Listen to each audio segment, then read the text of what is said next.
সেই সময় অভিশাপ দিল যে কৃষ্ণ আমার অভিশাপে তোর যদু বংশ ধ্বংস। কৃষ্ণ চিন্তা করলো তাহলে আমি যেটা চিন্তা করছিলাম সেটা হয়ে গেল, তাহলে এটা অভিশাপ নয়, এটা আশীর্বাদ। কি তোমার অভিশাপে যদু বংশ ধ্বংস, আমিও দাপরের লীলা শেষ করে চলে যেতে পারব।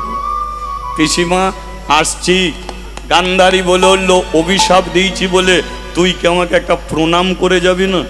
আমি তোর পিসিমা, মায়ের সমান, ফিরে যাবি দ্বারকায়, আমাকে একটা প্রণাম কর। কৃষ্ণ বলল কে বলেছে তোমাকে প্রণাম করব না? প্রণাম আমি তোমাকে করতাম, কিন্তু এখন প্রণাম করতেও ভয় পাচ্ছে। কেন? আমি কি বাঘ ভাল্লুক আছে নাকি? আমাকে প্রণাম করতে এলে তোর গলা টিপে মেরে দেবো? বলে ওটা নয়, আমি তোমাকে প্রণাম করব, প্রণাম করব। আর তুমি যদি আমার মাথায় হাত রেখে বলো ওরে কৃষ্ণ সবাই মরে মরুক, অন্তত আমার আশীর্বাদে তুই 100 বছর বেঁচে থাক, তাহলে বুঝেছ কি হবে? তাহলে তোমার অভিশাপে আমার বউ ছেলে সবাই মরবে, আর আমার মাথায় হাত দিয়ে আশীর্বাদ করলে আবার আমাকে 100 বছর বেঁচে থাকতে হবে। আর 100 বছর যদি বেঁচে থাকি তাহলে কলির মানুষ কেঁদে কেঁদে মরে যাবে, তারা কেঁদে কেঁদে মরে যাবে। অদ্বৈত আচার্য ওদিকে ডেকেই চলেছে, তাহলে ও আর কতদিন ডাকবে? তাই তোমাকে প্রণাম করলাম না, কারণ আশীর্বাদ যদি করে ফেলো 100 বছর বেঁচে থাকবে, এই আশীর্বাদে সত্য হলে সবাই চলে যাবে, আমাকে রয়ে যেতে হবে দাপর যুগে। হরিবল হরিবল। তাই প্রণাম করলাম না, চলে যাচ্ছি পিসিমা দ্বারকাতে, দূর থেকে জানাই প্রণাম। আসি গো জননী, আর ফিরিব না হস্তিনার মাটিতে, কারণ আমাকেও যেতে হবে, আর বুঝি কোনোদিন দেখা হবে না। চলে যাচ্ছে কৃষ্ণ। এইটুকু অন্তত শুনে নিন, গান্ধারী আর তার স্বামী ধৃতরাষ্ট্রর মৃত্যু হয়েছিল কি করে। কৃষ্ণ যখন চলে গেল, গান্ধারী কিন্তু 42 দিন খেতে পারেনি ভালো। কেন খেতে পারেনি? যে আমার রাগ এমন হয়ে গেল, রাগের মাথায় আমি ভগবানকে অভিশাপ দিলাম যে ভগবান, তাকে আমি রাগ সহ্য করতে না পেরে অভিশাপ দিয়ে দিল। ছেলেটাও মেনে নিল, ছেলেটাও বলল আমাকে অভিশাপ দিলে যদি তোমার রাগ কমে যায় তুমি আমাকে অভিশাপ দাও। ও বলতে পারতো আমাকে অভিশাপ দিও না। খেতে পারেনি 42 দিন। কৃষ্ণকে অভিশাপ দিয়ে এত কষ্ট পেয়েছিল, স্বামীকে বলল চলো আর এখানে থাকবো না, আমরা জঙ্গলে গিয়ে তপস্যা করব। রাজ্য ছেড়ে জঙ্গলে চলে গেল, তপস্যায় রত হয়ে আছে। সেই জঙ্গলে আগুন লেগে গেল, জঙ্গল থেকে আর বেরিয়ে আসতে পারেনি গান্ধারী আর ধৃতরাষ্ট্র। জীবিত অবস্থায় ওই জ্বলন্ত আগুনে দুজনের মৃত্যু হয়েছিল। তাহলে বোঝা গেল বংশটা পুরো নির্বংশ। এবার চলো এই দিকে যাই। কৃষ্ণকে আনতে এসেছে ভক্ত উদ্ধব। উদ্ধবটাকে কৃষ্ণর যিনি রথ চালিয়ে নিয়ে যায় সেই হলো উদ্ধব। এসেছে, কৃষ্ণ ফিরে যাচ্ছে দ্বারকাতে, আর যেই ফিরে যাচ্ছে দেখতে পেয়ে গেছে অর্জুন, আর অর্জুন এসে কৃষ্ণর পায়ে পড়েছে। সখা কি হবে আমার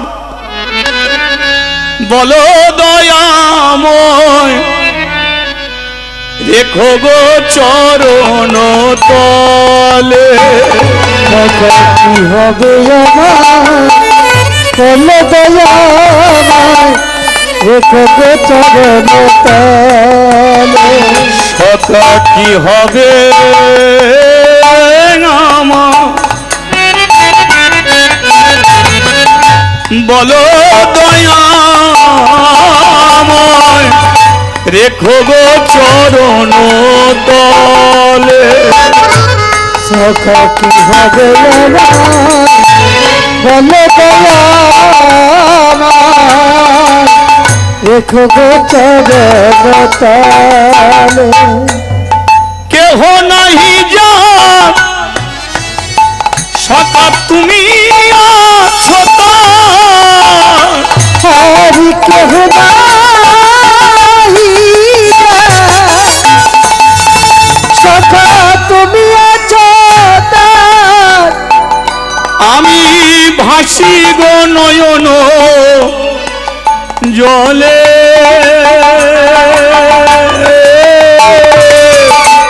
ভাসি গো নয়ন জলে সখা কেহ নাহি আর তুমি আছো তার সখা কেহ নাহি তুমি আছো তার ভাসিব নয়ন জলে ভাসিব নয়ন জলে আমায় চরণ ছাড়া করোনা গো ছাড়া করোনা আমায় চরণ ছাড়া করোনা গো আমার চরণ ছাড়া করোনা গো আমি ওই চরণে সব দিয়েছি চরণ ছাড়া করোনা গো আমি ওই চরণে সব দিয়েছি আমার চরণ ছাড়া করোনা গো রেখো গো চরণ তলে সখা হবে উপায় বলে দয়াময় রেখো গো চরণ তলে হবে উপায় বলে দয়াময় রেখো গো চরণ তলে কৃষ্ণ রথ থেকে নেমেছে। অর্জুন শান্ত হও। দেখো তোমার পরিবারে আজকে সুখ শান্তি আনন্দ। তোমার দাদা হস্তিনাপুরে রাজা হয়েছে, রাজ্য জয় হয়েছে, আজকে তোমাদের আনন্দের দিন। কিন্তু আমাকেও ফিরে যেতে হবে আমার পরিবারের কাছে, তাই আমি চলে যাচ্ছি। অর্জুন বলল চলে যাচ্ছ সখা ঠিক আছে, কিন্তু আমার উপায়টা কি হবে? কেন, তোমার কি হয়েছে? আরে আমাকে তো একজন অভিশাপ দিয়েছে। কে চমৎকার দেখো, যেই বলেছে অভিশাপ দিয়েছে, কৃষ্ণ বলল আচ্ছা তোমাকে অভিশাপ কে দিয়েছে? আমাকে অভিশাপ দিয়েছে ভীষ্ম জননী গঙ্গা দেবী। কৃষ্ণকে অভিশাপ কে দিয়েছে? মা গান্ধারী। অর্জুনকে অভিশাপ কে করেছে? গঙ্গা। ভীষ্মটাকে আপনারা তাকে চেনেন, তীরের ওপর তীর মেরে যাকে সরসজ্জা করে দিয়েছিল, ওরই মা হচ্ছে গঙ্গা দেবী। গঙ্গা একদিন নিজের ছেলেকে দেখতে এলো, আর দেখতে এসে বলে উঠল হে দেবব্রত, বলো তোমাকে কি এ সাজে সাজিয়েছে বলো। দেবব্রত মানে ভীষ্ম বলে উঠল মা গো, আমাকে অর্জুন তীরের উপর তীরবিদ্ধ করে আমার তীরের বিছানা করে দিয়েছে। গঙ্গা বলে উঠল ঠিক আছে, তুমি তীরের উপরে শুয়ে আছো, তুমি আমার ছেলে, জানি তোমার ইচ্ছা মৃত্যু, তার সময় এলে তুমি মৃত্যুকে বরণ করে নিও, কিন্তু তোমাকে যে এই সাজে সাজিয়েছে আমি তো তাকে ছাড়বো না। মা তুমি কি করবে? অভিশাপ, তাকে ছেড়ে দেবো আমি? অভিশাপ। চললাম আমি। গঙ্গা আসছে, অর্জুন যাচ্ছে, দেখা হয়ে গেল অর্জুনের সঙ্গে। দাঁড়িয়ে যা অর্জুন। হে মা গঙ্গেয়, হে মা কল্ললনি, হে মা জননী, তোমারই চরণে শত শত প্রণাম নিবেদন করি। থাক অর্জুন, তোমার প্রণাম আমি গ্রহণ করলাম, কিন্তু আমার অভিশাপের হাত থেকে তুমি বাঁচবে না। অভিশাপ কেন দাও মোরে? দেব তোমার আমার পুত্রকে, আমার পুত্র দেবব্রতকে সরসজ্জা দিয়েছ তুমি, তাই করিলাম তোমাকে তীব্র অভিশাপ। যেমন করে আমার ছেলের মৃত্যু দিলে তুমি, অভিশাপ দিলাম তোমারে, তোমারই ছেলে তোমাকে নিজের হাতে একদিন মৃত্যু দেবে। আমি গঙ্গা তোমাকে করে গেলাম অভিশাপ। তাহলে অর্জুনকে কে অভিশাপ করেছে? গঙ্গা। কে? কি বলে অভিশাপ? ছেলের হাতে মৃত্যু হবে। নেতাই গৌর হরিব। অর্জুনকে বলল কৃষ্ণ, গঙ্গা অভিশাপ দিয়েছে ছেলের হাতে মৃত্যু হবে, কিন্তু বলো তো তোমার কি কোনো ছেলে বেঁচে আছে? অর্জুন বলল না। না মানে? আমার ছেলে বেঁচে নেই। অভিমন্যু মরে গেছে, ইলাবান মরে গেছে, আর ওই তো রাতের অন্ধকারে অশ্বত্থামা মাথা কেটে ফেলে দিয়েছে। আর তো 3টে ছেলে, আর তো কেউ বেঁচে নেই। সত্যি করে মনে করো না, আমার কেউ ছেলে নেই এ পৃথিবীতে, আমার ঔরসজাত কোনো ছেলে নেই। ঠিক বলছো? হ্যাঁ। সত্যি? হ্যাঁ। ঠিক আছে, তাহলে নাও বিছানায় গিয়ে শান্তিতে ঘুমাও। কেন ঘুমাবো কেন? আরে তোমার ছেলে নেই, তা তোমার ছেলের হাতে মরবে কেন? তুমি কি আবার বিয়ে করবে নাকি? হ্যাঁ, সেটা আরো হয়। হ্যাঁ, তাহলে তোমার ছেলে নেই, তোমার টেনশনও নেই, চিন্তাও নেই, তুমি মরবে না, যাও ঘরে গিয়ে ঘুমাও। অর্জুন নাচতে নাচতে চলে গেল। কৃষ্ণ অর্জুনের পেছন দিকটাকে দেখে বলে উঠল, অর্জুন আজকে তোমাকে আমি মায়ার জালে জড়িয়ে দিলাম। তোমার যে ছেলে নেই তুমি তো নিজেই জানো না, মরার আগে পর্যন্তও তুমি জানতে আর পারবে না, কিন্তু আমি জানি তোমার ছেলে জীবিত আছে মণিপুর মাঝে। তাহলে অর্জুনের ছেলেটাকে চলো, মণিপুরে ছিল রাজা বজ্রবাহনে না, মণিপুরে ছিল রাজা বজ্রবাহন না, মণিপুরে ছিল রাজা বজ্রবাহনে না, মণিপুরে ছিল রাজা বজ্রবাহন না, ধর্ম কর্মে ছিল মতি অতি গুণমান, ধর্ম কর্মে ছিল মতি অতি গুণমান, ধর্ম কর্মে ছিল মতি অতি গুণমান, ধর্ম কর্মে ছিল মতি অতি গুণমান, মঞ্জরি নামে পত্নী অতি রূপবতী, মঞ্জুরি নামে পদ্মী অতি রূপবতী, মঞ্জুরি নামে পত্নী অতি রূপবতী, মঞ্জুরি নামে পদ্মী অতি রূপবতী, দুই মিলে নারায়ণে করে ভক্তি, আর দুই মিলে নারায়ণের করে ভক্তি, দুই মিলে নারায়ণে করে ভক্তি, আর দুই মিলে নারায়ণের করে ভক্তি, শ্রীকৃষ্ণ গোবিন্দ হরে মুরারে হে নারায়ণ হে বাসুদেব, কৃষ্ণ গোবিন্দ হরে মুরারে হে নাথ নারায়ণ বাসুদেব, একমাত্র স্বামী সখা হামারা হে নারায়ণ হে বাসুদেব, একমাত্র স্বামী সখা হমারা হে নাথ নারায়ণ হে বাসুদেব, শ্রীকৃষ্ণ গোবিন্দ হরে মুরারে হে নারায়ণ হে বাসুদেব, কৃষ্ণ গোবিন্দ হরে মুরারে হে নাথ নারায়ণ হে বাসুদেব, সদাই করে হরির ভজন, সবাই করে হরির ভজন, সদাই করে হরির ভজন, সবাই করে হরির ভজন, হরি ছিল শিলারায়, সবাই করে হরির ভজন, হরি ছিল আরে ধর্ম কর্মে ছিল সবাই ছিল হরির ভজন, ধর্মকাণ্ড ছিল মগন, সবাই করে হরির ভজন, ধর্মকাণ্ড ছিল মগন, সবাই করে হরির ভজন, সবাই করে হরির ভজন, সবাই করে হরির ভজন। একবার জয় ধ্বনি উঠুক, বলিয়ে রাধা মাধব কি, জয় গিরিধারী লাল কি। জয়। একবার মণিপুরে যাওয়া যাবে কি? কারণ এ লীলা জানতে গেলে তো আমাদের মণিপুরের দিকে ছুটতে হবে। তাই না? আচ্ছা, প্রশ্ন একটা আপনাদের মাঝখানে রেখে যাই।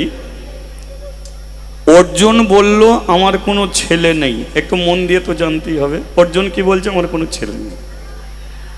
আর অর্জুনেরই ছেলে বক্রবাহন, তার বয়স 20 বৎসর, সে বলছে কি আমার বাবা আজও পর্যন্ত জানা নেই। তার মানে কি বুঝছেন?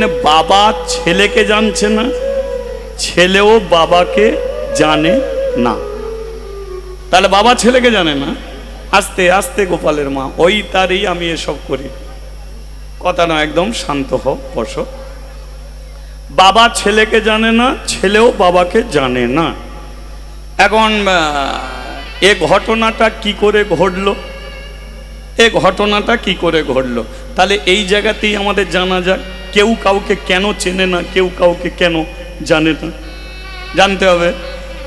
এ ঘটনা ঘটালো একমাত্র অর্জুন।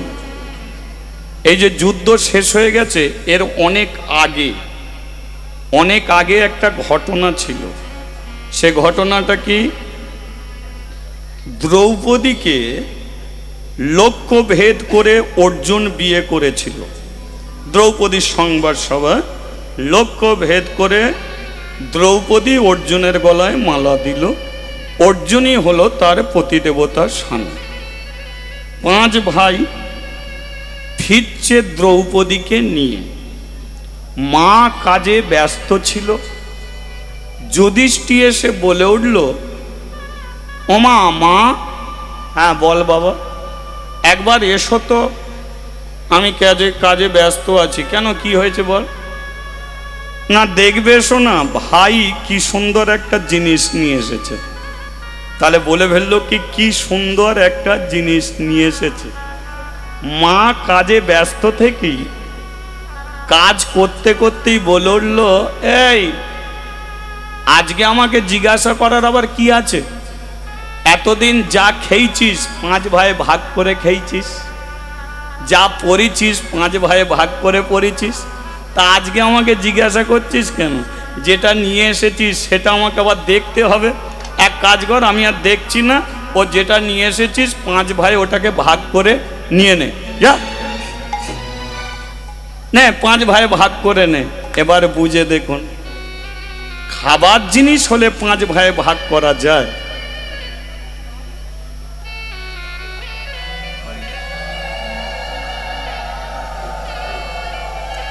রাধে রাধে। বুঝে দেখুন, খাবার জিনিস হলে বাড়িতে সবাই মিলে ভাগ করা যায়, পড়ার জিনিস হলেও ছোট বড় করে সবাই মিলে পড়তে পারে। কিন্তু 5 ভাই যদি এক ভাই বিয়ে করে আনে, সেই বউটাকে কি 5 ভাই ভাগ করে খেতে পারে? পারা কি সম্ভব?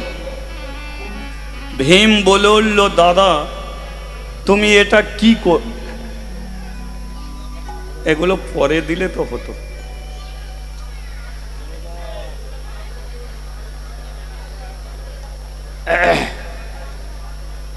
রাধে রাধে।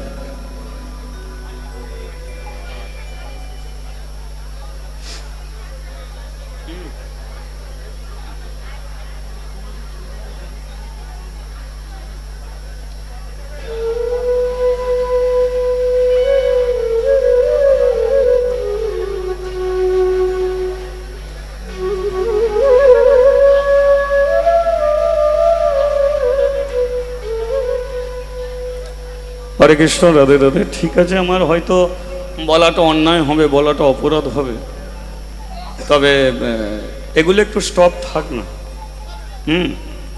কারণ টাকাই অনর্থ, টাকাই পরমহর্ত। টাকা ভালো কাজে লাগে, টাকা খারাপ কাজে লাগে। আবার টাকার যাদের লোভ এসে গেছে, তাদের সর্বস্ব কিছু হারিয়ে ফেলেছে। এখন এই দিতে দিতে যদি আমার আবার বুক ভরে যায়, কীর্তন করার আর ইচ্ছা হবে না, শুধু নেবারই ইচ্ছা হবে। তাহলে ওর প্রতি আমার লোভটা এখন না এলে চলবে।